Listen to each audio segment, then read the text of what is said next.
ठीक। Hello guys, good morning. आप सभी का गुरुजी ज्ञान क्लासेस में पुनः स्वागत है। तो देखिए, आज हम साइंस से रिलेटिव क्वेश्चन आंसर जानेंगे। आपके सामने क्वेश्चन भी होगा और आंसर भी होगा, आपको सुनने से भी ज़्यादा याद होगा। तो चलो स्टार्ट करते हैं। तो पहला क्वेश्चन है दोस्तों, यहाँ पे पोलियो के टीके की खोज किसने की थी? तो पोलियो के टीके की जो खोज की वो जॉन ई शोलाक ने की। जॉन ई शोलाक ने पोलियो के टीके की खोज की। क्वेश्चन नंबर 2, डायनामाइट के आविष्कारक कौन थे? तो अल्फ्रेड नोवेल ये डायनामाइट के आविष्कारक थे। बढ़ते अगले क्वेश्चन में, क्वेश्चन नंबर 3, पोजिट्रॉन की खोज किसने की? तो दोस्तों पोजिट्रॉन की खोज एंडरसन ने की। एंडरसन ने आपका राइट आंसर हो जाएगा। क्वेश्चन नंबर 4, टेलीविजन का आविष्कार किसने किया? तो दोस्तों टेलीविजन का आविष्कार अलेक्जेंडर ग्राहम बेल ने टेलीविजन का आविष्कार किया था। अगला क्वेश्चन, नाभिकीय विखंडन में ट्रिगर क्या है? तो दोस्तों नाभिकीय विखंडन में ट्रिगर क्या है? न्यूट्रॉन है, न्यूट्रॉन। बढ़ते अगले क्वेश्चन में, अगला क्वेश्चन है, क्वांटम का सिद्धांत किसने दिया था? मैक्सवेल प्लांक ने क्वांटम का सिद्धांत दिया था। अगला क्वेश्चन है, रेडियो धार्मिकता का आविष्कार किसने किया था? तो दोस्तों हेनरी बैक्यूरेल ने रेडियो धार्मिकता का आविष्कार किया था। बढ़ते अगले क्वेश्चन में, क्वेश्चन नंबर 8, परमाणु में अवस्थित सबसे हल्का कण कौन सा होता है? तो दोस्तों इलेक्ट्रॉन जो होता है वो सबसे हल्का कण होता है। बढ़ते अगले क्वेश्चन में, क्वेश्चन नंबर 9, लकड़ी की आयु ज्ञात करने में सहायक है। तो दोस्तों कार्बन के दो समस्थानिक होते हैं, जैसे कार्बन 12 और कार्बन 14। तो जो कार्बन 14 है ये लकड़ी की आयु ज्ञात करने में सहायक कार्बन है। अगला क्वेश्चन है, पृथ्वी की आयु का आंदोलन किया जाता है। तो पृथ्वी की आयु का जो पता लगाते हैं वो यूरेनियम डेंटिंग विधि से पृथ्वी की आयु का आकलन किया जाता है। क्वेश्चन नंबर 11, गामा किरणों की खोज किसने की? तो दोस्तों गामा जो किरणें हैं, अल्फा बीटा जो गामा रेज हैं, उनमें से जो गामा किरणें की खोज ये की बिलियार्ड ने गामा किरणों की खोज की। क्वेश्चन नंबर 12, जीवाश्म की आयु का निर्धारण किसके द्वारा किया जाता है? जो फॉसिल्स होते, जो लिविंग फॉसिल्स या जीवाश्म होते हैं वो रेडियो कार्बन डेंटिंग विधि के द्वारा जीवाश्म की आयु का निर्धारण किया जाता है। अगला क्वेश्चन, अक्रिय गैसों की खोज करने का श्रेय किसे प्राप्त है? तो दोस्तों जो अक्रिय गैस होते हैं इन्हें नोबल गैस भी कहते हैं, और अक्रिय गैसों के अंतर्गत जितने भी एलिमेंट्स आते हैं उनकी जो ऑर्बिटल है वो पूरी तरह से भरे रहते हैं और ये किसी भी रासायनिक अभिक्रिया में भाग नहीं लेते हैं, इसलिए अक्रिय गैसें होते हैं। इनकी खोज जो कि रैमजे ने की, जैसे helium, neon, argon, krypton, xenon, radon, ये सभी क्या हैं? ये अक्रिय गैसें हैं। इसको निष्क्रिय गैस भी कहते हैं, नोबल गैस भी कहते हैं। बढ़ते अगले क्वेश्चन में, अगला क्वेश्चन है, डायनामाइट बनाने में किस गैस का प्रमुख योगदान है? तो दोस्तों अल्फ्रेड नोबेल जिन्होंने डायनामाइट का आविष्कार किया था और नोबेल प्राइज इन्हीं के नाम पे दिया जाता है। तो डायनामाइट बनाने में जो प्रमुख योगदान है जिस गैस का, वो है नाइट्रोग्लिसरीन। TNT भी बोल सकते हैं इसको, ट्राइनाइट्रोग्लिसरीन। बढ़ते अगले क्वेश्चन में, अगला है, हाइड्रोजन बम किसके द्वारा विकसित किया गया? तो दोस्तों सबसे पहले जो हाइड्रोजन बम है यह नाभिकीय संलयन अभिक्रिया पर आधारित है। और हाइड्रोजन बम किसके द्वारा विकसित किया गया? ये किया गया सैमुअल कोहेन द्वारा। सैमुअल कोहेन के द्वारा हाइड्रोजन बम विकसित किया गया है। बढ़ता अगला क्वेश्चन, परमाणु बम का विकास किसने किया? तो दोस्तों परमाणु बम जो है ये नाभिकीय विखंडन जो अभिक्रिया है उस पर आधारित है। और परमाणु बम का आविष्कार किसने किया? तो जे रॉबर्ट ओपेनहाइमर द्वारा किया गया। जे रॉबर्ट ओपेनहाइमर द्वारा परमाणु बम का विकास किया गया। बढ़ते अगले क्वेश्चन में, क्वेश्चन नंबर 17, पानी के अंदर ध्वनि सुनने वाला यंत्र कौन सा है?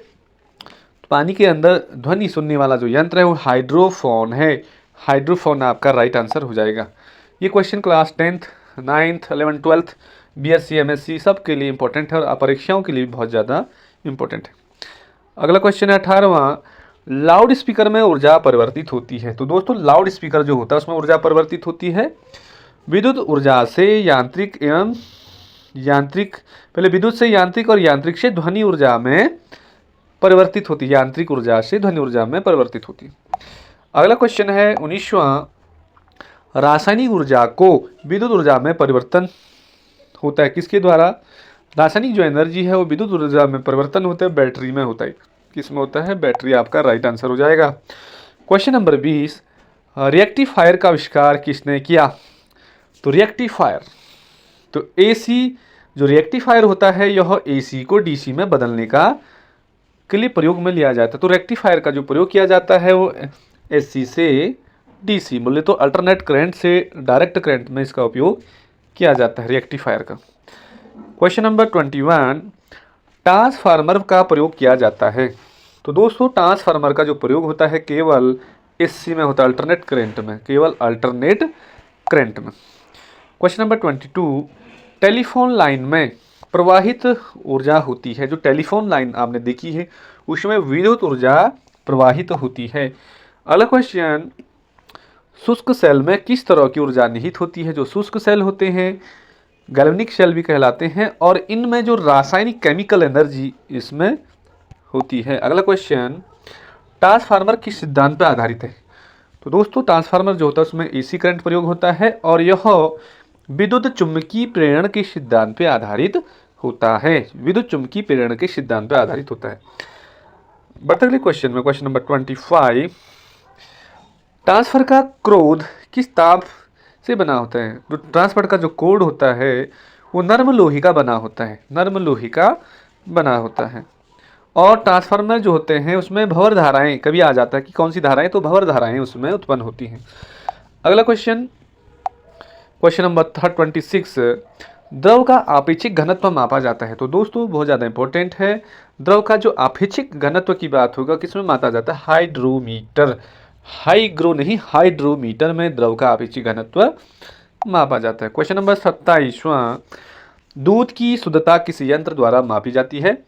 तो दोस्तों दूध से दही बनने में जो होता है लैक्टोबैसिलस जो जीवाणु होते हैं वो उपयोग में लाए जाते हैं, और दूध की शुद्धता मापने वाला जो यंत्र होता है वो लैक्टोमीटर होता है। क्वेश्चन नंबर 28, मोटर गाड़ी के चालक के सामने लगा होता है। जो मोटर गाड़ी के जो चालक होते हैं उनके सामने कौन सा लेंस लगा होता है? तो उत्तल लेंस होता है। उत्तल लेंस दूरदृष्टि दोष के निवारण के लिए उपयोग में लाया जाता है। क्वेश्चन नंबर 29, फोटोग्राफी के कैमरे का अभिदर्शक किस लेंस का बना होता है? तो दोस्तों उसमें भी उत्तल लेंस होता है, क्योंकि दूरदृष्टि दोष के निवारण के लिए उत्तल लेंस का उपयोग किया जाता है। क्वेश्चन नंबर 30, रक्त का दाब किस यंत्र से मापा जाता है? तो दोस्तों डॉक्टर इसका यूज़ करते हैं स्फेग्नोमोनोमीटर जो होता है, इससे रक्त का दाब मापा जाता है। इसी को आला भी बोलते हैं, आला, और डॉक्टर इसका प्रयोग करते हैं।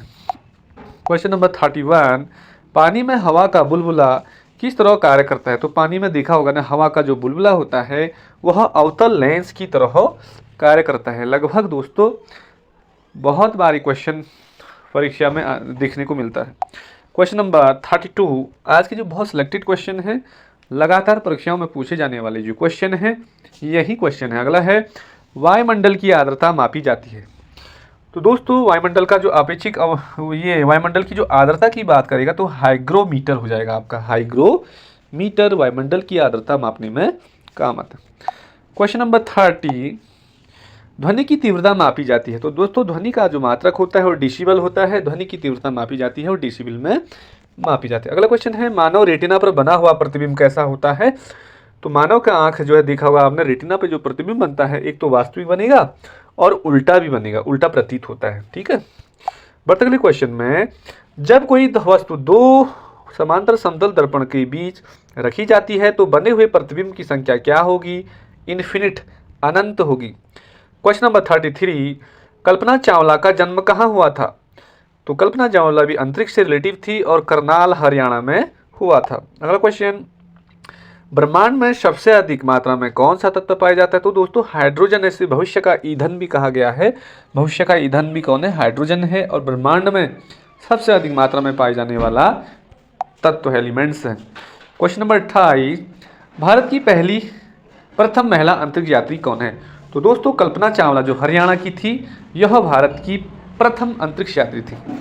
क्वेश्चन नंबर 39, जेनेटिक कोड की खोज किसने की? तो दोस्तों जो जेनेटिक कोड के बारे में बताया हरगोविंद खुराना जी, इन्होंने जेनेटिक कोड की खोज की। क्वेश्चन नंबर 40, उत्परिवर्तन का सिद्धांत किसने दिया? तो दोस्तों हार्वे के द्वारा, हांगो ड्रीविज भी है उनका नाम। तो हार्वे के द्वारा उत्परिवर्तनवाद का सिद्धांत दिया गया। क्वेश्चन नंबर 41, भारत का पहला परमाणु रिएक्टर कौन सा था?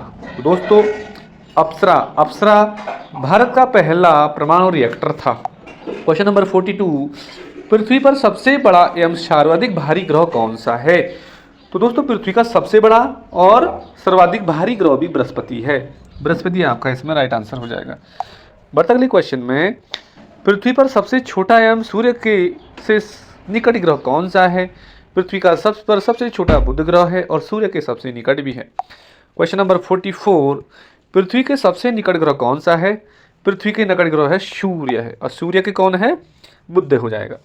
क्वेश्चन नंबर 45, पृथ्वी और सूर्य से सबसे दूर स्थित ग्रह कौन सा है? तो दोस्तों जो वरुण ग्रह है ये पृथ्वी से भी दूर है और सूर्य से भी बहुत दूर है, वरुण। क्वेश्चन नंबर 46, सौरमंडल का सबसे चमकीला एवं गर्म ग्रह कौन सा है? भोर का तारा भी कहा जाता है। शुक्र ग्रह को चमकीला ग्रह भी कहते हैं, गर्म ग्रह भी कहते हैं, भोर का तारा भी कहते हैं, पृथ्वी की बहन भी कहते हैं। अगला क्वेश्चन 47, सर्वाधिक ठंडा ग्रह कौन सा है? तो दोस्तों पृथ्वी से सबसे दूर है, सूर्य से सबसे दूर है और सर्वाधिक ठंडा ग्रह भी वरुण ही है। क्वेश्चन नंबर 48, सबसे अधिक उपग्रह वाला ग्रह कौन सा है? तो बृहस्पति जो जुपिटर है इसके सबसे ज़्यादा अधिक उपग्रह हैं। क्वेश्चन नंबर 49, बिना उपग्रह वाला ग्रह कौन सा है? मतलब दो ऐसे ग्रह हैं बुध और शुक्र जिनके की उपग्रह है ही नहीं, बिना उपग्रह वाले ये दोनों ग्रह हैं। 50वां क्वेश्चन, लाल ग्रह तथा नीला ग्रह कौन सा है? तो दोस्तों लाल ग्रह मंगल ग्रह को भी कहते हैं और पृथ्वी को नीला ग्रह कहते हैं। पृथ्वी को नीला ग्रह कहते हैं, लाल ग्रह को मंगल कहते हैं। तो आई होप आपको ये क्वेश्चन अच्छे लगे होंगे और क्वेश्चन सारे इंपॉर्टेंट हैं। आज की वीडियो में 50 क्वेश्चन आप लोगों के लिए बहुत है, आप इसको 1 से 2 बार ज़रूर सुनिए। आपकी आने वाली परीक्षाओं के लिए बहुत ज़्यादा कामयाब होने वाली है ये वीडियो। थैंक यू, मिलते हैं किसी नेक्स्ट वीडियो में, तब तक के लिए बाय बाय, जय हिंद।